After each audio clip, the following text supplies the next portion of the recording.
اهلا وسهلا بيك يا استاذ، اتعرف على اسم حضرتك؟ اهلا بك يا جنتولي. معاك شوقي محمد احمد سيد عبد ربه حسين الدمياطي. ايه يا فندم، كل ده كتير قوي، ده كل ده اسمك لوحدك؟ خلاص لو كتير عليكي قولي لي يا شيخ او يا فخم او يا جنتي. انا عاوزة اتوجه لحضرتك بالشكر انك خدت خطوة خطرة زي دي وجيت لدكتور نفسي. انا عارفة ان الموضوع ده صعب شويتين، خاصة في مجتمع زي دمياط. لا طبعا يا فندم، انا راجل عقل متفتح على العالم. انا كنت بتمشى في ريحك وانا بجيب شقتين فول زيت حار وشقه طعميه سلطه وطحينه من عند ابو اسماء جنبكم اهوت. لقيت يافطه مكتوب عليها خصم 50% على الجلسه. رحت داخل بقى فكرتها جلسه مساج ولا حاجه، حد يفرك لي كعب رجليه ولا حاجه. مساج؟ ما علينا يا فندم، مش هنتطرق لهذه الامور. المهم ان انت جيت، قولي بقى بتشتكي من ايه؟ لا والله يا دكتوره مش هينفع الشكوى غير اللي مزلي. وبعدين ثانيه واحده كده، هو انت ازاي دكتوره ومش لابسه بلطو؟ يا فندم انا مش محتاجة بلطو، انا طبيب نفسي. طبيب نفسك يعني؟ يعني انت مش هتكشفي اللي على نفسك بس؟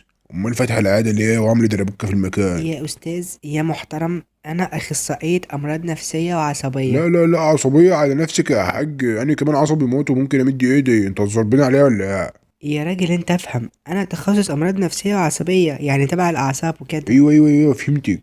واللي لها يا دكتوره، ده انت جيتيلي في وقتك، ده انا اعصابي تعبانه قوي. كويس جدا، كده بدأنا نبدأ الجلسة فعلا. قولي بقى أنت حاسس بإيه بالظبط؟ عصب الضرس بتاعي وجعنا قوي يا دكتوره، نقح عليها من اخر مره حشيتهولي فيها. لا إله إلا الله يا أستاذ، ولا بتفهمك، أنا مش دكتورة أسنان، أنا دكتورة أمراض نفسية. ولما انت دكتوره يا دكتوره ما انتش لابسه بلطو ليه؟ أستاذ شوقي، أنت تركيزك منعدم ليه؟ هو ايه ده اللي منعدم يا دكتوره؟ لا مؤاخذه. تركيز حضرتك. ماله تركيزي؟ يا ربي، قولي يا عم شوقي، أنت إيه اللي مضايقك في حياتك اليومين دول؟ قولي ايه مش بداية يا دكتورة؟ احكي لك ايه ولا ايه؟ ده الهم جوانا بالكوم. يا سيدي احكي اي حاجة، انا اصلا شغلتي ان انا اسمعك. شغلتك انك تسمعي؟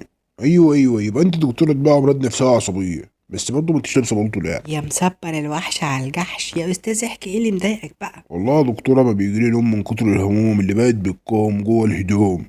الله عليك يا بالشوق، تنفع شاعر يا شيخ والله. تمام، يعني حضرتك حاسس انك في ستريس الفترة دي؟ لا والله يا شيخ، ولا ستريبس ولا بانيه ولا اي حاجة مقلية. انا اكلي كله مشوي ومسلوق عشان عندي الكوليسترول عالي. ستريبس ايه يا استاذ؟ ركز معايا شوية لو سمحت، الله يبارك لك. بقول لك استرس يعني حاسس انك مضغوط. ايوه صح يا دكتور، انا مضغوط والله من كل حتة، نفسيا وجسديا وجنبيا. طيب علشان نتخلص من الضغط ده، انا عاوزاك اول ما تحط راسك على المخدة تطرد كل همومك من البيت. اطرد همومي من البيت؟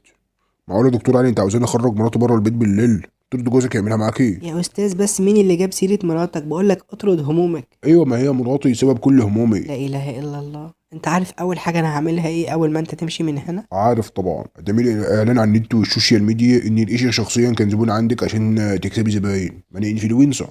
لا يا خفيف، انا هقفل العيادة دي خالص واروح اتعالج عند دكتور نفسي زميل. خلاص يا دكتور ربنا معاكي، بس اهم حاجه تتاكدي بس ان هو يكون لابس بلطو.